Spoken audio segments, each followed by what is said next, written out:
আসহাবুল উখদুদ ধ্বংস হয়েছে। কে আসহাবুল উখদুদ? সামনে যাই, মজার একটা ঘটনা আসবে। আন-নারি যাতিল ওয়াকুদ, যখন আগুন দাউ দাউ করে জ্বলছিল, ধ্বংস হয়ে গেছে যখন আগুন দাউ দাউ করে জ্বলছিল, ইয হুম আলাইহা কুউদ, এবং আসহাবুল উখদুদের লোকরা এই আগুনের কুণ্ডলীর চারপাশে বসেছিল। মনে করেন এখানে বিশাল একটা আগুন জ্বালিয়ে রাখা হয়েছে, এখানে দাউ দাউ করে আগুন জ্বলছে, আর কিছু মানুষ তার চারপাশে বড় বড় কুরসিতে চেয়ারে হেলান দিয়ে বসে মজা উপভোগ করছে। এই হলো আসহাবুল উখদুদ। এদেরকে আল্লাহ পাক বলছেন এরা ধ্বংস হোক। কুতিলা আসহাবুল উখদুদ ওয়া হুম আলা মা ইয়াফআলুনা বিল মুমিনিনা শুহুদ। তারা বসে বসে কি করছিল? তারা বসে বসে দেখছিল যে মুমিন মুসলিমদের সাথে কি নির্যাতন করা হচ্ছে। মুমিন মুসলিমদের সাথে ওই আগুনের মধ্যে যা নির্যাতন করা হচ্ছিল, ওরা চারপাশে বসে বসে এটা অবলোকন করছিল, হাসছিল, মজা নিচ্ছিল। এই আসহাবুল উখদুদরা ধ্বংস হোক। ওয়ামা নাকামু মিনহুম ইল্লা আন ইউমিনু বিল্লাহিল আজিজিল হামিদ। আল্লাহ পাক বলছেন ওই মুমিনদের কোনো দোষ ছিল না যে মুমিনদেরকে ওই অগ্নিকুণ্ডে পুড়িয়ে মারা হচ্ছিল এবং চারপাশে কিছু মানুষ জড়ো হয়ে দেখছিল, মজা নিচ্ছিল। আসহাবুল উখদুদ, ওই মুমিনদের কোনো দোষ ছিল না, শুধু একটা অপরাধ তাদের দৃষ্টিতে। কি সেটা?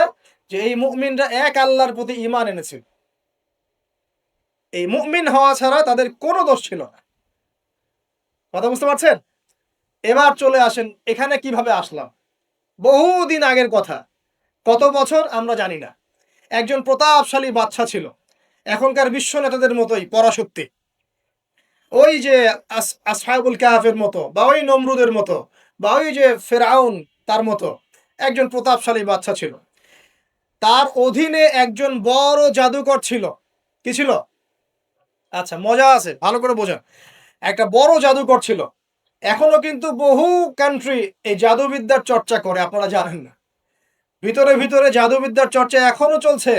আর এই জাদু সত্য, জাদু সত্য, চোখের বদনজরও সত্য। সায়েন্স বিশ্বাস করুক না করুক, এগুলো সত্য। কারণ কোরআন বলেছে সত্য, বাস সত্য। জিন সত্য নাকি মিথ্যা? ফেরেশতা সত্য না মিথ্যা? কবরের আযাব সত্য না মিথ্যা? এগুলো তো চোখে দেখা যায় না, বিশ্বাস করলেন কিভাবে? এই চোখে দেখা যায় না বিশ্বাস করেছেন বলেই তো আপনি মৌলবাদী।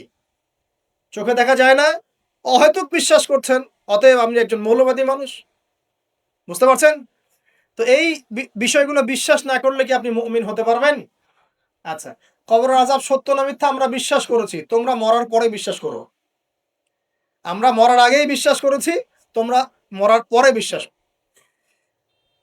তারপর তোমরা পাক্কা মৌলবাদী হয়ে যাও।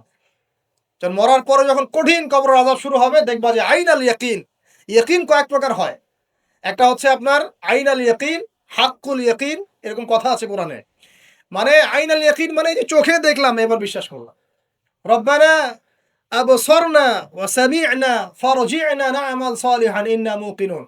আছে না সূরা আলিফ লাম মিম সিজদা? হাফেজে কোরআন যারা আছেন, আল্লাহর সামনে জাহান্নামীরা বলবে রব্বানা, হে আমাদের রব, আবসারনা, এই যে দেখলাম, তোমার আযাব দেখেছি আমরা এখন, পরকালের কথা।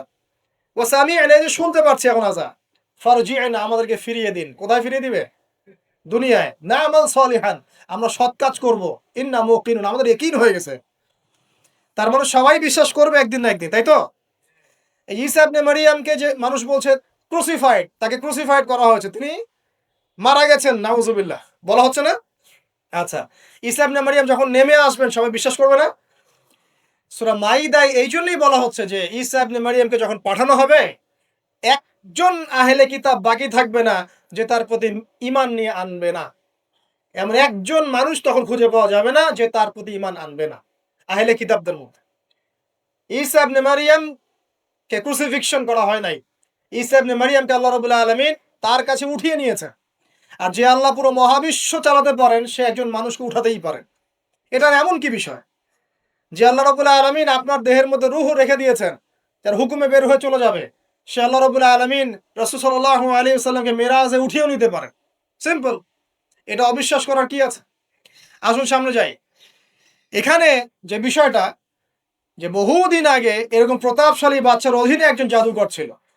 এই জাদুকরের যখন বয়সটা বুড়ো হয়ে গেল, তখন সে তার ওই বাদশাকে বলছে যে আমার তো বয়স শেষ, আমার এই বিশাল জ্ঞানগুলো কি করব? আমাকে একজন বালক এনে দিন, যেই বালককে আমি এসব জাদুবিদ্যা শিখিয়ে দিব। ওই যেরকম ছোট বাচ্চাদের মধ্যে একজন। তো এরকম একটা ফুটফুটে সুন্দর বাচ্চাকে খুঁজে বের করা হলো, যে বাচ্চাটা বিচক্ষণ। একে নিয়ে আসা হলো জাদুকরের কাছে। এবার জাদুকর তাকে জ্ঞান শিখায়, জাদু শিখায়। জাদু শিখাতে শিখাতে শিখাতে শিখাতে সে একটু পরিণত হচ্ছে, মানে কৈশোরে পদার্পণ করল। এখন সে যখন জাদু শিখতে আসে, আসার পথে রাস্তায় দেখে একজন পাদ্রী আছে। পাদ্রী মানে কি? পাদ্রী মানে দরবেশ, মানে যে আল্লাহ বিশ্বাস করে, হয়তো আগেকার আসমানি কিতাবে সে বিশ্বাস করে, এমন একজন পাদ্রীর সন্ধান সে পায়। সে ওই পাদ্রীর কাছে গিয়ে বসে। সেই পাদ্রী তাকে আসমানি কিতাবের যে মর্ম, যে বাণী, এগুলো শোনায়। তার কাছে খুব ভালো লাগে যে মাশাআল্লাহ, এটা ইমানের স্বাদ। যখন কোরআন শুনি আমাদের ভালো লাগে না, আসমানি কিতাব যখন শুনে তার কাছে ভালো লাগে। সে বলে যে আমি এটা শিখতে চাই। তখন এই পাদ্রী তাকে বলে, তুমি তো জাদু শিখতে যাও এই বাদশার দরবেশের কাছে, বাদশার জাদুকরের কাছে, যদি ওরা জানতে পারে তাহলে তো সমস্যা। তাহলে উপায় কি? যখন তুমি ওখানে যাবে, যখন দেরি হয়ে যাবে, তখন বলবে বাসার থেকে বের হতে দেরি হয়েছে, বাসার থেকে বের হতে দেরি হয়েছে। আর আমার এখানে বসে যখন বাসায় যাবে, তখন বাসায় গিয়ে বলবে যে ওখান থেকে, ওই যে জাদুকরের কাছ থেকে আসতে দেরি হয়েছে। মানে কৌশল অবলম্বন করতে তিনি শিক্ষা দিলেন। এখানে আমাদেরও নসিহত আছে, সবসময় তো আর মানে একই রকম করে চললে হবে না, কৌশলের প্রয়োজন আছে না? উদউ ইলা সাবিলি রাব্বিকা বিল হিকমা, হিকমার দরকার আছে না? সত্য থেকে সরে গিয়ে নয়, কিন্তু কৌশল তো করার দরকার আছে। নবী সাল্লাল্লাহু আলাইহি ওয়াসাল্লাম যে হিজরত করেছেন, মক্কা থেকে মদিনা চলে গিয়েছেন, সবাইকে জানান দিয়েছিলেন, এই শোনো আমি হিজরত করছি, জানান দিয়েছেন? রাতের বেলা বের হয়েছেন, কৌশল। রাতের বেলা বের হন নাই। এবং তাকে মারার জন্য চারপাশ থেকে লোক ঘিরে রেখেছিল, এর মধ্য দিয়ে আল্লাহ রাব্বুল আলামিন তাকে বের করে নিয়ে গেছে। তিনি কি সবার সামনে ফেসবুকে জানান দিয়েছে, এই দেখো আমরা বেরোচ্ছি? তো তোমরা তো কৌশলই বুঝো না দিনের কাজের। যে কাজ হবে 1%, আই ওয়াশ হবে 99%। এখনকার এই যুগ। হ্যাঁ, দিনের কাজ হবে 1%, আই ওয়াশ শোডাউনই বেশি। এই শোডাউন করতে করতে মানুষের চোখ লাগে, যত চোখ লাগে তত সমস্যা সৃষ্টি হয়, এবং আস্তে আস্তে আস্তে আস্তে দিনের দায়রা মাইনাস হতে থাকে। এই যে এই বিষয়টার পিছনে তোমরাও দায়ী, কৌশল তো বোঝো না। তো স্মার্ট এবং বিচক্ষণ মুসলিমদের বড় অভাব আছে এখন পৃথিবীতে। যতক্ষণ পর্যন্ত বিচক্ষণতা অর্জিত হচ্ছে না, ততক্ষণ পর্যন্ত ইসলামের বিজয় হচ্ছে না, এটা মাথায় রাখেন। তারপর সামনে যান। এবার এই বাচ্চা খুব সুন্দর করে ব্যালেন্স করলো, একবার এখানে যায়, একবার ওখানে যায়। এই করতে করতে ওই যে জাদুকরের ইন্তেকাল হয়ে গেল, মারা গেল জাদুকর। এবার এই বাচ্চার কাছে মাশাআল্লাহ অনেক এলেম কালাম আছে। এদিকে সে পাদ্রীর জ্ঞানে দীক্ষিত হচ্ছে। দীক্ষিত হতে হতে তার মধ্যে আল্লাহ পাকের প্রতি একটা পরিপূর্ণ ঈমান চলে আসে। সে মুসলিম হয়ে গেল, আলহামদুলিল্লাহ। তো মুসলিম হওয়ার পরে একদিন সে যখন বাদশার কাছে যাচ্ছে, রাস্তায় একটা বিশাল জন্তু দেখা যাচ্ছে। বিশাল জন্তু, কিরকম জন্তু আমরা জানি না। ঠিক ওই যে দাব্বাতুল আরদ সামনে বের হবে, কিয়ামতের 10টা নিদর্শন আছে বড় বড়, তার মধ্যে একটা হচ্ছে দাব্বাতুল আরদ, জমিন থেকে ফুড়ে একটা প্রাণী বের হবে। আর এখন মানুষ এগুলো বিশ্বাস করবে না, আমি জানি। 2 দিন পর নাসা যখন বলবে তখন বিশ্বাস করবে। কথা কি বুঝতে পারছেন? তবে প্রাণী এই পৃথিবীর নিচে আছে। রাসূল সাল্লাল্লাহু আলাইহি ওয়াসাল্লাম বলছেন 10টা আলামত না আসা পর্যন্ত কিয়ামত হবেই। তার মধ্যে একটা হচ্ছে দাব্বাতুল আরদ, জমিন থেকে একটা প্রাণী বের হবে। এবং এই প্রাণী শুধু বেরই হবে না, মানুষের সাথে কথাবার্তা বলবে। দেন এবার মানুষের সাথে কথা বলবে প্রাণী। বিশ্বাস করছেন এখন? বিশ্বাস করছেন না জানি, কিন্তু প্রাণী মানুষের সাথে কথা বলবে। আল্লাহ পাক বলাতে পারেন না? পারে। আচ্ছা সামনে যান। ওই প্রাণী যখন দাঁড়িয়ে আছে রাস্তায়, এখন এই বালক বলছে আজকে আমি প্রমাণ করে নিব যে আল্লাহর আনুগত্যশীল ওই পাদ্রী সঠিক নাকি ওই জাদুকর সঠিক। এবার সে একটা ইট হাতে নিল, পাথর হাতে নিয়ে সে বলছে, আল্লাহ, তোমার কাছে যদি ওই জাদুকরের কাজের চাইতে এই পাদ্রীর কাজ বেশি পছন্দনীয় হয়, এই ইটের আঘাতে এই জন্তুকে তুমি মেরে ফেলো আল্লাহ। এ বলেছে বিসমিল্লাহ বলে পাথর নিক্ষেপ করলো। নিক্ষেপ করার সাথে সাথেই জন্তু ডেড। তখন তার আইন আল ইয়াকিন, হাক্কুল ইয়াকিন হয়ে গেল যে হ্যাঁ, আল্লাহর কাছে এই পাদ্রীর আমলই সবচেয়ে বেশি পছন্দনীয়। তার আর মনে কোনো সংশয় থাকলো না। কিশোর মানুষ না, কতটুকুই বা বোঝে, বোঝেন নাই? এবার তার মধ্যে একটা ইয়াকিন চলে আসলো এবং সে পরিপূর্ণ মুমিন মুসলিম হয়ে গেল। এবার যখন সে রাজ দরবারে যায়, তার কাছে পেশেন্ট আসে, মানে একজন মানুষ এসেছে, সে বলছে যে আমার চোখে সমস্যা। সে চোখে হাত দেয়, হাত দিয়ে বলে যে আপনি আল্লাহর প্রতি ঈমান নিয়ে আসেন, আমি আল্লাহর কাছে দোয়া করব, চোখ ভালো হয়ে যাবে। এভাবে পেশেন্ট আসে, সে বলে আল্লাহর প্রতি ঈমান নিয়ে আসেন, আমি দোয়া করব, ভালো হয়ে যাবে। এভাবে আস্তে আস্তে তার নাম এবং খ্যাতি ছড়িয়ে পড়তে লাগলো। যেই তার কাছে আসে সে বলে আগে মুসলিম হন, ইমানদার হন, আল্লাহর প্রতি বিশ্বাস করেন, আমি দোয়া করব, ভালো হয়ে যান। চোখ অন্ধ ভালো হয়ে যাচ্ছে, কুষ্ঠরোগী ভালো হয়ে যাচ্ছে, হ্যাঁ, প্যারালাইজড রোগী ভালো হয়ে যাচ্ছে। আলহামদুলিল্লাহ। নবী ঈসা আলাইহিস সালাম এমনটা করেছিলেন না? আল্লাহ পাক চাইলে করতে পারেন। একদিন ওই রাজ দরবারের একজন মন্ত্রী আসছে, এবার ওই রাজার একজন এমপি সাহেব, তার চোখে সমস্যা, সে আসছেন, এসে বলছে যে আমার এই চোখে সমস্যা, আমার চোখটাকে ভালো করার দরকার, তোমার কাছে কোনো ওষুধ আছে নাকি? সে বলছে যে আপনি আল্লাহর প্রতি ঈমান নিয়ে আসেন, আমি আল্লাহর কাছে দোয়া করব, আপনি ভালো হয়ে যান। এবার সে আলহামদুলিল্লাহ ঈমান নিয়ে আনলো এবং সে ভালো হয়ে গেল। এই ভালো হয়ে যাওয়ার পরের দিন যখন সে আবার ওই পার্লামেন্টে গিয়েছে আর কি, ওদের তৎকালীন রাজদরবারে, এবার রাজা ওকে দেখে বলছে যে তোমার তো চোখ অন্ধ ছিল, কিভাবে সেবা লাভ করলে? তো সে বলে না কিভাবে সেবা লাভ করলো, সে বলতে চাচ্ছে না, কারণ সে আজ করছে যে বললে সমস্যা হবে। এক পর্যায়ে তাকে খুবই পিটুনি দেওয়া হচ্ছে, রিমান্ডে নিয়ে গিয়ে কঠিন মাইর দেওয়া হচ্ছে। এক পর্যায়ে সে মারের যন্ত্রণা সহ্য করতে না পেরে বলে ফেললো যে ওই বাচ্চা, তার কাছে গিয়ে আমি আরোগ্য লাভ করেছি এবং সে আমাকে বলেছে যে তার রবের প্রতি ঈমান নিয়ে আসতে, তাহলে আমি শেফা লাভ করব। এই বাচ্চা এখন বলছে ফেরাউনের মতো যে আনা রব্বুকুমুল আলা, আমি তো তোমাদের রব। নমরুদের মতো, আমি তো তোমাদের রব। ঠিক আছে, আমি ছাড়া তোমাদের কে রব আছে? মা আলিমতু লাকুম মিন ইলাহিন গায়রি, মা আলিমতু লাকুম মিন ইলাহিন গায়রি, আমি তো জানি না যে আমি ছাড়া তোমাদের কোনো ইলাহ আছে। এবার এই লোকটাকে হত্যা করা হলো, এই এমপি সাহেবকে হত্যা করা হলো, বিকজ সে ঈমান নিয়ে আসে।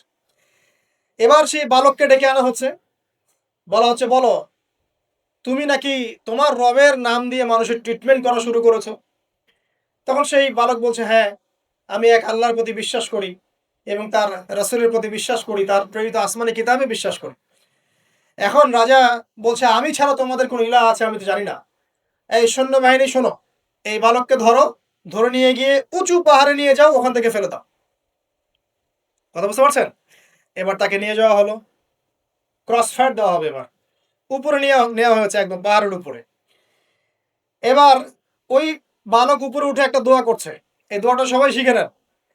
ওই বালক উপরে উঠে দোয়া করছে আল্লাহুম্মা কফিনিহিম বিমা শি'তা, আল্লাহুম্মা কফিনিহিম বিমা শি'তা, আল্লাহুম্মা কফিনিহিম বিমা শি'তা। পাহাড় থরথর করে কাঁপা শুরু করলো এবং ওই সৈন্যবাহিনী পাহাড় থেকে পড়ে গেল, বালকের কিচ্ছু হলো না।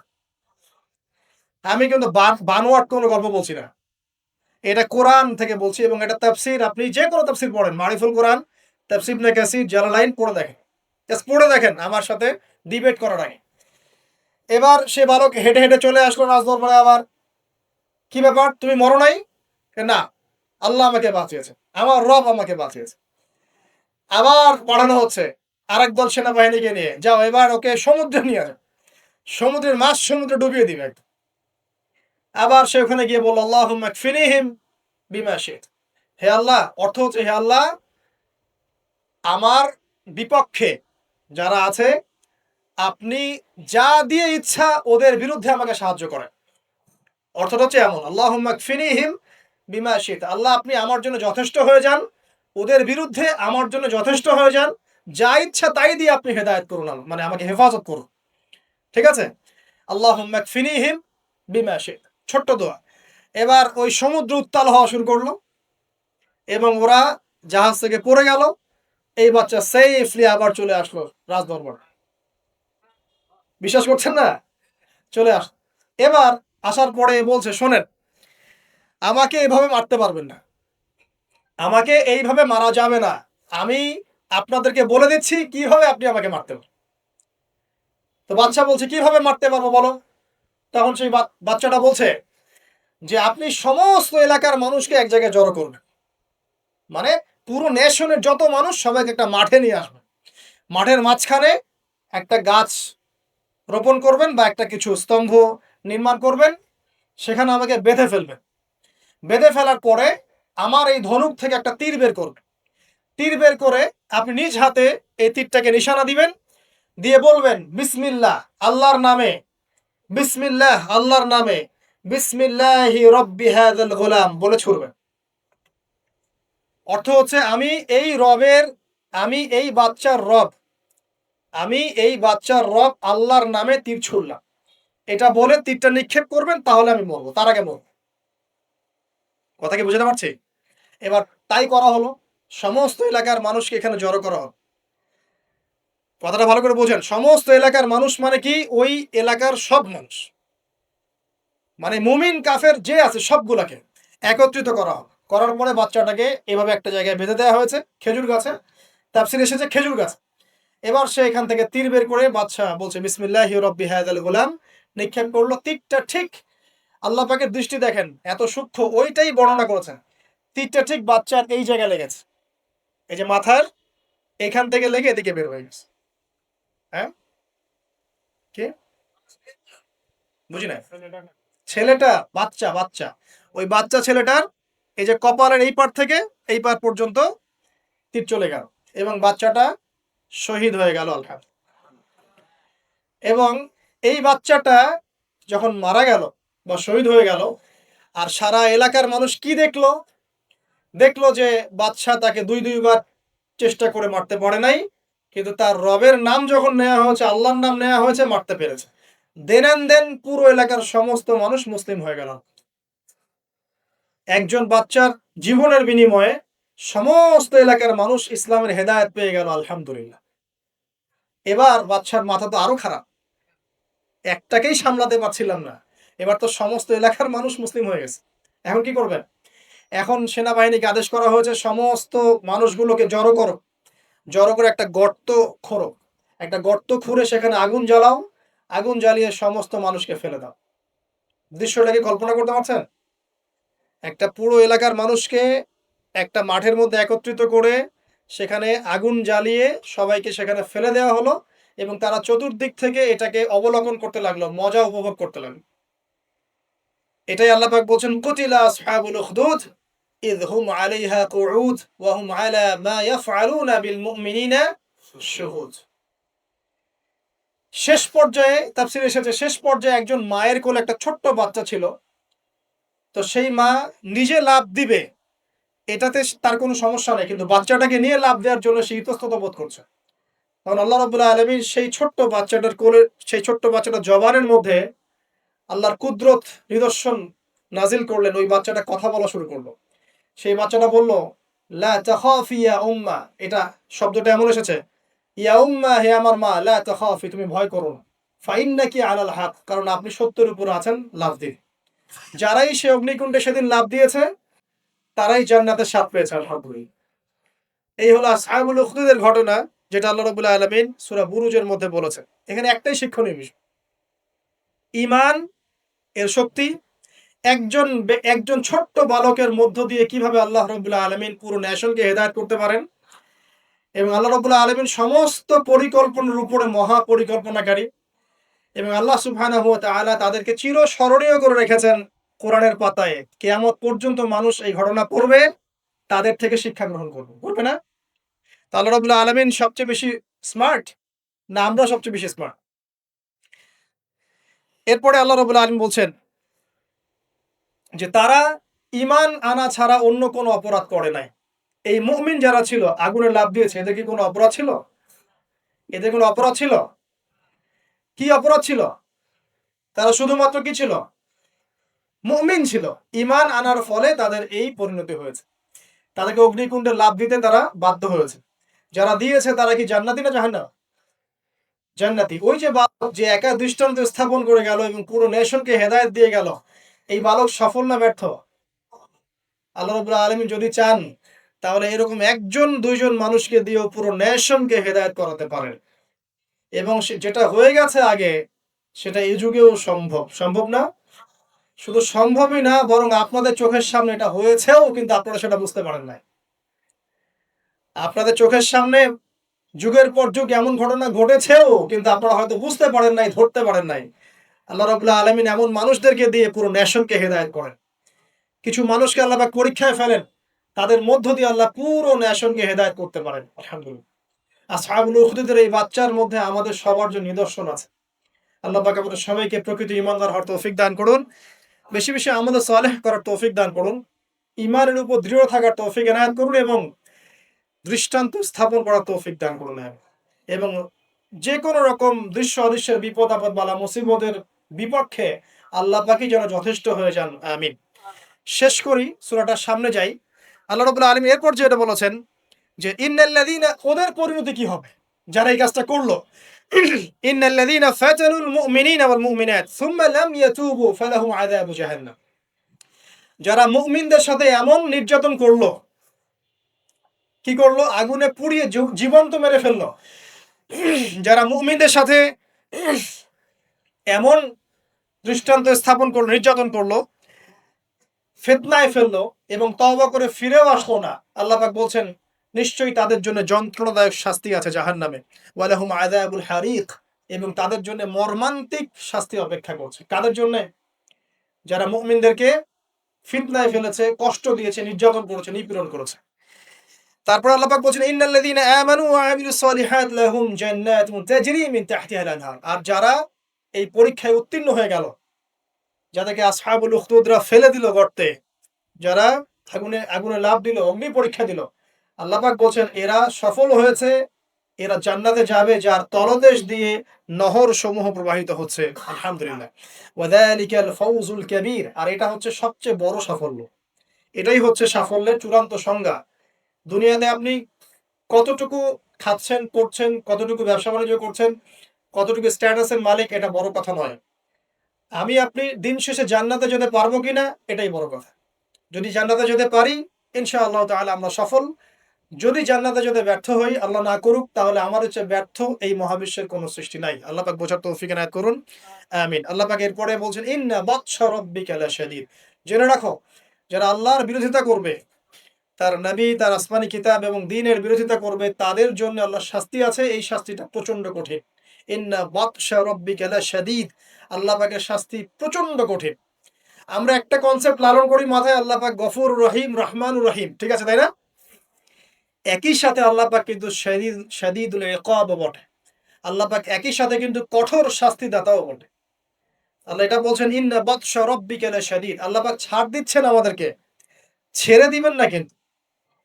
তোমরা যারা এখন নামাজ পড়ছো না, সওম রাখছো না, হারাম কাজে লিপ্ত আছো, হারাম খাচ্ছ এবং জেনায়, পর্নে, মাদকে লিপ্ত আছো, অহেতুক সময় নষ্ট করছো, দিনের কোনো ফিকির নাই, আল্লাহ পাক কিন্তু সবকিছু দেখছেন, আল্লাহ পাক কিন্তু সবকিছু শুনছেন। আল্লাহ রাব্বুল আলামিন সুযোগ দিচ্ছেন, সময় দিচ্ছেন, তাই বলে কিন্তু আল্লাহ পাক ছেড়ে দিবেন না। আল্লাহ রাব্বুল আলামিন কিন্তু পুঙ্খানুপুঙ্খ হিসাব নেবেন। এটাই বলছেন ইন্না বাতশা রাব্বিকা লাশাদীদ। আল্লাহ পাকের শাস্তি কিন্তু বড়ই কঠিন। আল্লাহ পাক আমাদের সবাইকে তার শাস্তি থেকে হেফাজত করুন, আমিন। একটা এক্সাম্পল দিচ্ছি খালি, জাস্ট। আবু তালেব নাম শুনেছেন? কে ছিল? রাসূল সাল্লাল্লাহু আলাইহি ওয়াসাল্লামের চাচা। দীর্ঘদিন, বছরের পর বছর তিনি নবী সাল্লাল্লাহু আলাইহি ওয়াসাল্লামকে সাপোর্ট করেছেন। যদিও তিনি মুসলিম হননি, কিন্তু সাপোর্ট করেছেন, ফাইন্যান্সিয়াল সাপোর্ট, সোশ্যাল সাপোর্ট, তাকে সাপোর্ট দিয়েছেন। কিন্তু শেষমেশ তিনি লা ইলাহা ইল্লাল্লাহ পড়তে পারেন নাই, মুমিন মুসলিম হননি। কিন্তু নবীকে এমন ভাবে সাপোর্ট দিয়েছেন যেটা আরবের কেউ দেয়নি তাকে। তাহলে এই ব্যক্তি কি পাবে পরকালে? সাহাবীরা জিজ্ঞাসা করছেন আপনার চাচার কি হবে পরকালে? রাসূলুল্লাহ সাল্লাল্লাহু আলাইহি ওয়াসাল্লাম বলছেন আমার চাচা আমাকে অনেক অনেক খেদমত করেছে, উপকার করেছে দ্বীনের জন্য, কিন্তু ঈমান নিয়ে আসে নাই। যদি সে ঈমান নিয়ে আসতো, আমি তার প্রতি সুপারিশ করতাম। তিনি চাচাকে বলেছিল না, খালি একবার বলেন লা ইলাহা ইল্লাল্লাহ, আমি আপনার জন্য আল্লাহর কাছে সুপারিশ করব। তিনি ঈমান নিয়ে আনেননি। এই কারণে জাহান্নামের সবচেয়ে নিম্নতর শাস্তি তাকে দেয়া হবে। সেটা কি? তাকে আগুনের এক জোড়া জুতা পরিয়ে দেওয়া হবে। আগুনের এক জোড়া জুতা। এই আগুনের এক জোড়া জুতাতেই নাউজুবিল্লাহ তার মাথার যে মগজ, এই মগজটা টকবক করে ফুটতে থাকবে। ইন্না বাতশা রাব্বিকা লাশাদীদ কিভাবে বুঝাম? এটা হলো আবু তালেবের ব্যাপার।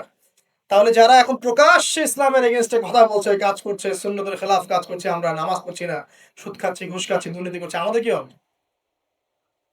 জাস্ট নিজের ফিকির করেন, ডান বাম সব ভুলে যান, নিজের কবরের ফিকির করেন, জাস্ট নিজের কবরের ফিকির করেন যে আপনি আমি কবরে গেলে কি করবো, এই ফিকির করেন। দেখবেন নিজে ভালো হলে সব ভালো হয়ে যাবে ইনশাআল্লাহ। নিজে ভালো হব না, কিছুই ভালো হবে না। আল্লাহ পাক আমাদের সবাইকে আল্লাহর আযাব থেকে বাঁচান, আমিন। আল্লাহ পাক আযাবের কথা বলছেন, সাথে এটাও বলছেন ইন্নাহু হুয়া ইউবদিউ ওয়া ইউঈদ ওয়া হুয়াল গফুরুল ওয়াদুদ। আল্লাহ পাক কঠিন শাস্তিদাতা বটে, তবে আল্লাহ রাব্বুল আলামিন সবকিছু সৃষ্টি করেছেন, আবার তার দিকেই সবকিছু ফিরে আসবে, এবং তিনি হচ্ছেন পরম প্রেমময় একজন সত্তা। কেউ যদি আল্লাহকে ভয় করে ইনস্ট্যান্ট তওবা করে ফিরে আসে, তার জীবনে যত গুনাহ থাক আল্লাহ পাক মাফ করে দিবেন ইনশাআল্লাহ। আপনি যদি সারা জীবন শিরিক করে থাকেন, যেটা মহাপাপ, জুলমুন আযীম, এখনই যদি তওবা করে ফিরে আসেন, আপনার সমস্ত পাপ তো আল্লাহ পাক মাফ করে দিবেনই, আপনার গুনাহগুলোকে নেকি দিয়ে পরিবর্তন করে দিবেন। তো আল্লাহ পাক প্রেমময়, ওয়াদুদ একজন সত্তা। তো আমরা আল্লাহ পাকের দয়া যদি চাই, আল্লাহ পাকের প্রেম ভালোবাসা চাই, তাহলে আল্লাহর মারেফত লাগবে না, আল্লাহকে চিনতে হবে না, আল্লাহর আনুগত্য লাগবে না, তার রাসূলের আনুগত্য লাগবে না, কোরআন সুন্নাহ ফলো করতে হবে না। এগুলো করার পর ইনশাআল্লাহ আমরা আল্লাহ পাকের রহমত পাবো ইনশাআল্লাহ। আমরা আশাবাদী। আল্লাহ পাক আমাদেরকে তার রহমত দিয়ে ঘিরে রাখুন। আমিন। ওয়া হুয়াল গফুরুল ওয়াদুদ যুল আরশিল মাজিদ। আল্লাহ পাক বলছেন তিনি মহান আরশের অধিপতি। আরশ সম্পর্কে একদিন বলেছি আমি যে এই কুরসিটাই মহাবিশ্বকে ঘিরে রাখছে।